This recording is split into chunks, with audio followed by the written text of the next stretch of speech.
Hello. Kati tugenda kusoma ku kyetuyita the best. Tuziyite best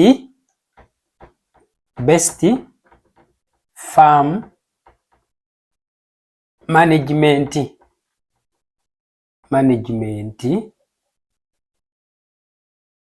practices. Best farm management practices. So wetwogera ku kyebayita farm management, remember nze mbagamba ebintu bino nti omuntu yenna ayagala okubeera successful in agriculture, you have to consider three major factors. Twazoogerako bulungi nnyo ne tugamba tulina okuconsideringa kyebayita breeds, ne tuconsideringa kyebayita feeding, manyi mu bikooye nti mbiddiŋŋana nnyo, and management. Lwaki nziriŋŋana ebintu bino? Nziriŋŋana ebintu bino olw'ensonga mmanyi nga bikulu nnyo eri omuntu yenna. Actually waliwo n'eyookuna nja gireeta oluvannyuma, eyo nja gyogerako, gye tuyita sales and marketing. These are the major four factors gw'ayagala okubeera successful. If you want to be successful in poultry, consideringa bino ebina. Bino bye bitambulirwako obulimi n'obulunzi. Bino ebintu ebina. Era abantu abasinga they have failed olw'ensonga balemereddwa okugattulula bino. Ebyo kasita bikulema amazima gennyini oba weerimba. Nalabako ka video singa banammwe mwakalabako, nakalaba ku Facebook, omuntu omu ng'annyonnyola nti zino bizinesi ezikyasinze okutta ssente z'Abannayuganda, n'ateekamu ne poultry one of them. Naye poultry is a very lucrative. Naye ebiseera ebisinga lwaki eno bizinesi etta ssente? Yes, teyali mukyamu, etta ssente gwe kasita ogenda mu kintu ky'otamanyi. Twagamba risk kwe kukola ekintu ky'otamanyi. Risk is to do something that you really don't know. Awo omaze okuriskinga. Naye buli wogenda mu kintu ky'otegedde, obuzibu bwe tulina nga Bannayuganda tubama. Yes, tubamira ogenda mu bintu because olabye gundi oli ku kyeyo wakasavinga obusente bwo, obusavingidde emyaka 2 olw'okuba olabye ku YouTube someone is doing this and this, n'ogenda nawe n'opakuka n'oteekamu ssente zo naye nga tonnaba kutegeera nabyo by'oinvestinga. Of course you are going to fail, ogenda kulemererwa. Odde okaabe banaye olwete muli ssente wowe because okola ekintu ky'otamanyi. Naye take your time, twala obudde bwo, kola research, noonyereza. Kika ki kye njagala okulunda ekyenkoko, kinoonyerezeko in details. Kubanga abamu mugula n'ebikanga ne mu Uganda tebisobola kukola survivinga because of our weather. We are in tropical climate. So onoonyereza ebika n'omanya nti bino bijja kukola oba bino bye biri common mu Uganda, bisurvivingidde mu Uganda, naye mwe muleeta ebika ebitasobola kusurvivinga. So bino twakyogerako breeds ne tuziraba, feeding ne tuziraba, nja kukomawo mbalage how to formulate your own feeds at your farm. Ekyo nja kikomerawo lwakuba kirimu calculation nnyingi nnyo ate kyemanyi bijja babowa era abasinga mujagamba sibitegedde. Ensonga lwaki saakigezeemu nnyo ekyo kya feed formulation. Naye katugende wano kye tuyita management gye tugenda okwogerako. Otunamala management twogere ku sales and marketing. How do you market your produce? Kubanga abasinga munsumbuwa mu inbox, mulunze mutemulina butale. Tujja kyogerako. Abamu message nzala ne saziddamu because sina kyakugamba. Now, best farm management practices. Kye tuyita farm management practices kyeki? Farm management kitegeeza enzirukanya y'emirimu ku faamu yo. Bw'oba oyagala emirimu, bw'oba oyagala obeere successful, olina okumanya emirimu gitambula gitya. Poultry is one of the business erimu kye tuyita principles olina okugoberera, erimu emisoso. Ng'ezo singa togikwatako bulungi nnyo, ekyamazima tegigenda kuviirayo bulungi. Kakati farm management kitegeeza ki? Kino kitegeeza refers to SOPs oba activities done at the farm for the smooth running of the farm. Kati tetuyita SOPs stands for the standard operating procedures standard operating procedures zoyina okugoberera ku farm for the smooth running of the daily activities. Oyina ebintu byolina okugoberera byolina oteekawo ti bino bitugoberera si gwe nobiteekawo webiri they were implemented just tukoppa bukopi ne tubiteeka mu nkola byaliwo okitegeera si bipya nti gwogero z'okubireeta. The smooth running of the business as of the farm SOPs standard operating procedures nti buli agenda okukola ku farm kino kyalina okugoberera okusobola okubeera successful oba okusobola okumanaginga business eno. Why? Ekibuuzo kyandibadde eki. Why is it important to follow farm management? Lwaki kikulu nnyo for okugoberera kye bayita farm management? Number one is to ensure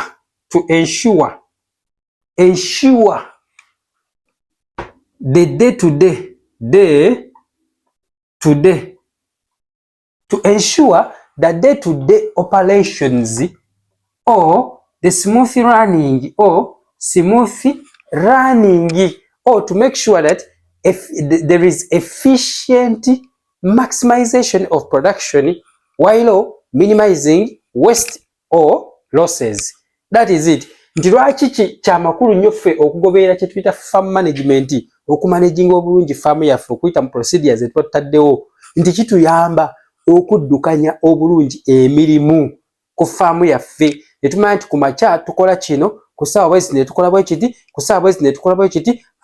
Abagenyi abazze ku farm bayita mitendera bwe giti abakozi tuba hiringa tusinza ku kino kye tuyita farm management practices. Obukuto balita tubumanaginga bwe tuti ne bwe tuti, endwadde tuzimanaginga bwe tuti ne bwe tuti. Bibeerawo naye mmwe ebintu bibagwako bugwi. Obulwadde kasabu kuzingiza, tomanyi na kyakukola, tomanyi kyozzaako, tomanyi byakukola ngozi otangira obulwadde. All those fall under what we call farm management practices. Byokola okusobola okulwaninga emirimu ku farm yo nobanga osobola okumaximizinga productivity neba eri waggulu ng'okola sente nnyingi kyokka ate nga tosaasaanya nnyo. Yes, kubanga kibayita business kyeki kwe kuteekamu ekitono n'ojjamu kingi. Kati abamu temumanyi tuba mufuna nofuna oba temufuna, muli awo nammwe temumanyi kiki you don't know anything. Naye osobola okubanga bw'opaying attention ku bino betuli mu kusoma ojja kulabanga ebintu bikyuse nnyo. What is the aim of farm management? Kiki lwaki bino byonna tulina obikola? For maximizing productivity, kumenga sure nti production yaffe ebeera waggulu. Teri atandika business nga tabaze kufuna sente. Yes, oyo taliyo. Buli omu business agitandika nga ayagala kukola ki? Kufuna magoba. Atayagala magoba tatandika business. So these are the things that we consider in farm management. Things to consider. Bino byonna tunuulira. Things to consider. Kubanga bino byebikola ki? Byebisalawo whether we are going to be successful or not. Byetutunuulira mu kye bayita farm management. Number one, tukonsideringa kye bayita disease management. Diseases. Ekyo kimu. Tukonsideringa endwadde tugenda zimanaginga tutya, tugenda zicontrollinga tutya. Eyo point number one. Point number two is what we call litter management. Mulimu obukuta abakozesa deep litter, then abakozesa battery cage. Mulimu kalimbwe droppings ezo, daily droppings. Remember mu battery cage tewetaaga bukuta, you don't need litter kubanga enkoko zibeera mu cages. So kati litter stroke droppings, how do you manage them? Kubanga nazo zisobola oviirako endwadde. Bw'oba tosobodde kumanaginga litter oba kalimbwe egenda kuviirako endwadde zigenda okukola ki? Okulumba faamu yo ate okole loosi y'amaanyi. Ey'okusatu is what we call feed management. Emmere. Kino kikulu nnyo. Faamu esinga obungi zigaddewo lwakuba nti tebasobola kumanaginga mmere, feeding. Endala is what we call water management. Amazzi kikulu nnyo okugamanaginga. Byonna ngenda bikusomesa in details. Endala is what we call record keeping. Bino byonna biri mu kye bayita best farm management practices. Yes, mulimu ne record keeping. Endala is what we call waste management. Waste management. How do you manage your wastes on your farm? Waste management. Endala is what we call labor management. Abakozi. So there's no point says 1 2 3 4 5 6 7. Tugenda kwatako emu ku emu tugirabe in details. Disease management, litter, feed, water, record keeping, waste management, labor. Emu ku emu. Tutandike na diseases. How do we manage our diseases? Endwadde bazimanaging batya? Kubanga endwadde singa zimanagijja bwe ziti kiba kizibu nnyo okuzikontrolinga. Kubanga we tuba nga tuli mu kibayita farm management, kyetusinga okwetaaga is control or prevention. Why? Because tugamba prevention is better than cure. Okutangira kusinga okuwonya. Kati mwabasinga obungi mwagala kusooka kuwonya, mwagala mulwawo tangira ne mwagala ate muwonye buwonyi. Endwadde bwe zinajja nja ziwonya. I will treat. Naye kigenda kuba costly, it's gonna be expensive for you. Kigenda kuba kya bbeeyi nnyo gwe okujjanjaba endwadde zino. Kuba endwadde singa emala nejja, ekisooka endwadde kyesooka okukola esooka nekola ki? Nelowalinga kibayita production. It lowers your production. Kitegeeze enkoko zo tugambe zibadde zibikanga mu 90%, zigenda kusala ziddenga mu 50%. Kitegeeza zigamba tesobola kweriisa ate kusobola kukuwa magoba. Kati buli wezisala production yazo olwo oba okola loosi. Kati kyetwagala is to control the diseases before they come on our farm. Kyetusinga okwagala so si kujjanjaba. Kati mwawe wasinga obabuzaabuza. Kati diseases zino, endwadde zino tuzicontrollinga tutya? Ekisooka endwadde abasinga bungi bagamba biosecurity. Yes, biosecurity is very important. Naye nga tunaba nagenda ku biosecurity. Abantu abasinga kibatatunulira nnyo bakibata consideringa is what we call chicken structure. Ekiyumba, everything starts with this. Buli kintu kyonna kitandikira wano. Ng'oyagala controlling endwadde, making sure nti ekiyumba okizimba in a right order. Goberera emitendera gy'olina okuyitamu ng'ozimba ekiyumba. Kubanga singa ozimba ekiyumba ky'enkoko nga si kyekyo ky'ozimbe nga si kyekyo kiri standard, enkoko zigenda kulwala. Ne bunaateekawo biosecurity esigadde yonna, foot dip biki byonna disinfectants. Naye nga chicken structure yo nga yo si yeeyi ku mutindo. Kubanga abantu abasinga mulunda enkoko nga muzirundira mizigo. Wazimba emizigo gye gy'abapangisa ne gikola ki? Ne gikudibirira. Oba n'olabanga enkoko zisingako okuteekamu abapangisa n'okola ki? N'oguba abapangisa n'oteekamu enkoko. Manya nti wanene wali ozimbidde bantu, wali tozimbidde enkoko. Enkoko ye ina structure yayo gye yeetaaga, eri special, bagizimba eri special. Kubanga enkoko zeetaaga nnyo kye bayita aeration, empewo ng'emovinga in, emovinga out. Okitegeera? Kyova ekyumba tukizimba nga kiri open nga kyetooloddwa wire mesh. Lwaki? Because of aeration. Kati buli wooteeka enkoko mu kiyumba nga tekirina good aeration, awo endwadde we zitandikira. Endwadde nga pneumonia, endwadde nga flu, senyiga, endwadde nga coccidiosis, endwadde nnyingi nnyo because of the chicken structure. So tutandikira wano ku kye tuyita structure, kuzimba kiyumba ekiri standard structure. Nja kyogerako mu video yange ekiyumba ekiri standard bakizimba batya. Ekyo nja kyogerako, nja kola video nga nyinyonnyola ekyo. Naye wano mbadde nja kulaga ti endwadde tutandika na kiyumba, tuzimbe ekiyumba ekituufu. So si nti wasanze ennyumba z'abapangisa n'ozifuulamu ekiyumba ky'enkoko. Era tekiba standard, kubanga n'ekiyumba balina engeri gye bakizimba nga kitudde east to west direction. So ebyo byonna tubikonsideringa.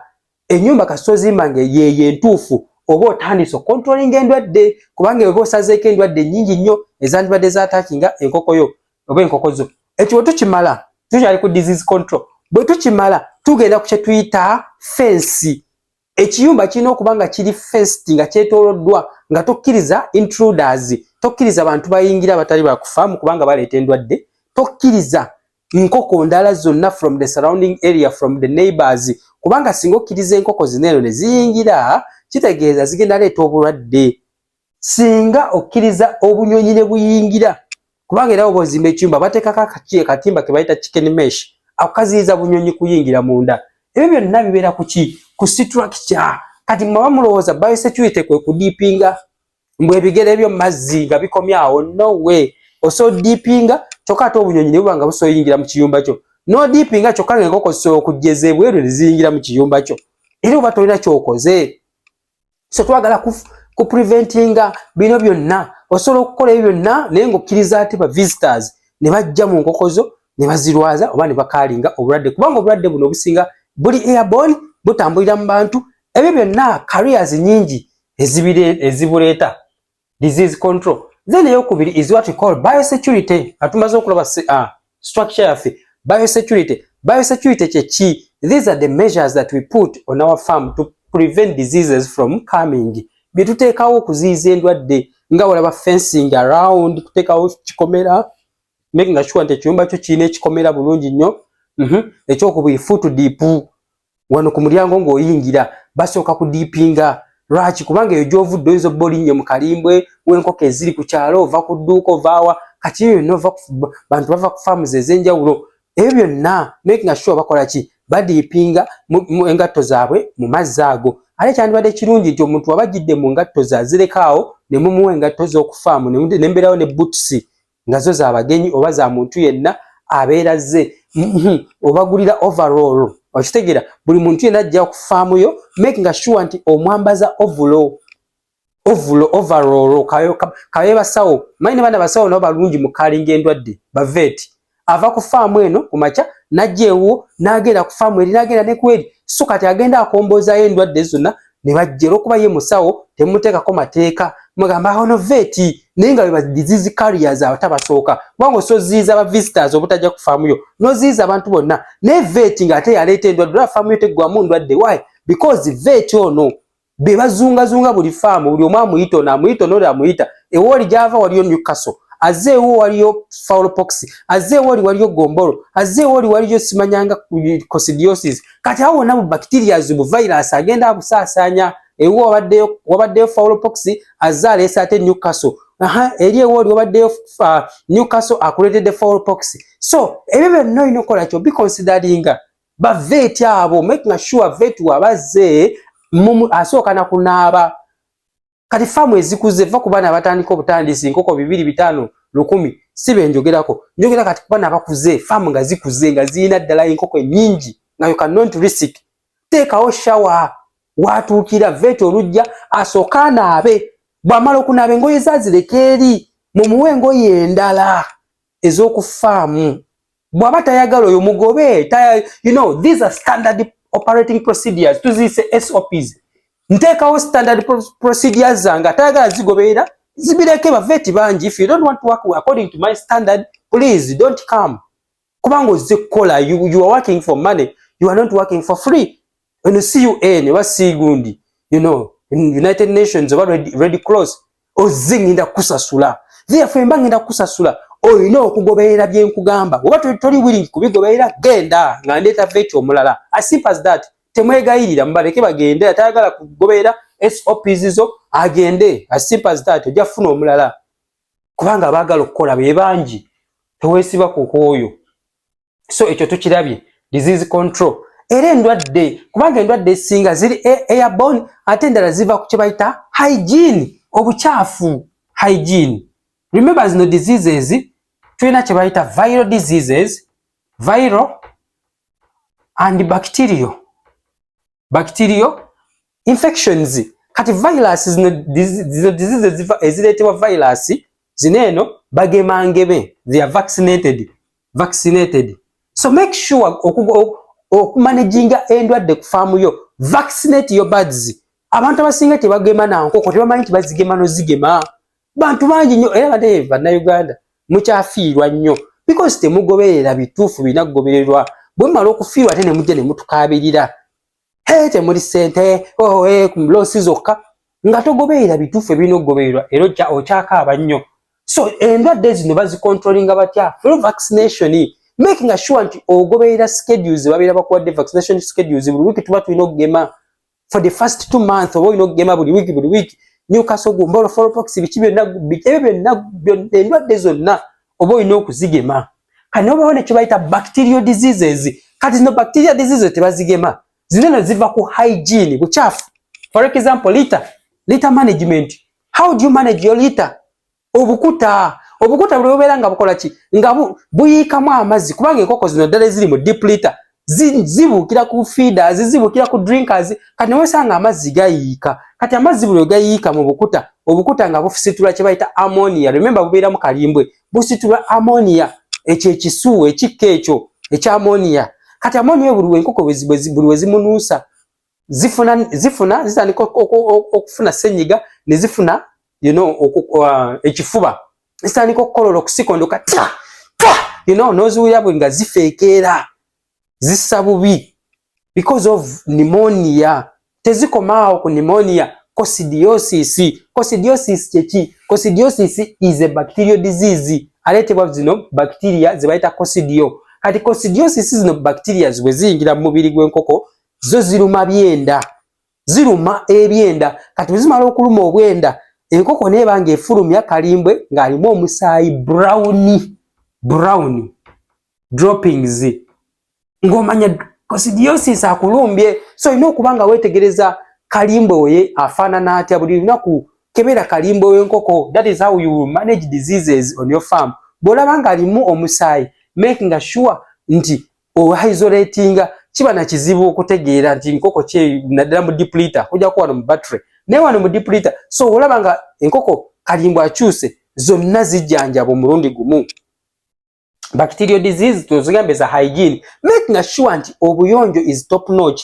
nga muli bayonjo ku farm ne bwe munaba nga muli bakyafu enkoko zigenda kola ki tezigenda zigenda kulema endwadde zigenda fuuka endwadde buli ddakiika ne making sure nti obuyonjo mubukulembeza nga bwankizo nnyo ojja kwewala endwadde zino zonna eziyitibwa bacteria zikulira nnyo awakyafu ate nga wali cool buli amazzi we gayiika mu bukuta bacteria ziba zikula ate zikulira ku speed bacteria emwe esozaala million bacterias in 1 minute so making sure nti amazzi we gayiika mu bukuta buno mu bukyuse mbagirawo change the litter immediately kyoba kyandibadde kirungi nnyo n'okozesa coffee huskis tulina kye tuyita coffee huskis obukuta bw'emmwanyi naye abasinga mukozesa ki mukozesa wood shavings si nnungi coffee husks ennungi wood shavings zikola ki zibaamu enfuufu enkoko buli weziddamu ne zitakula enfuufu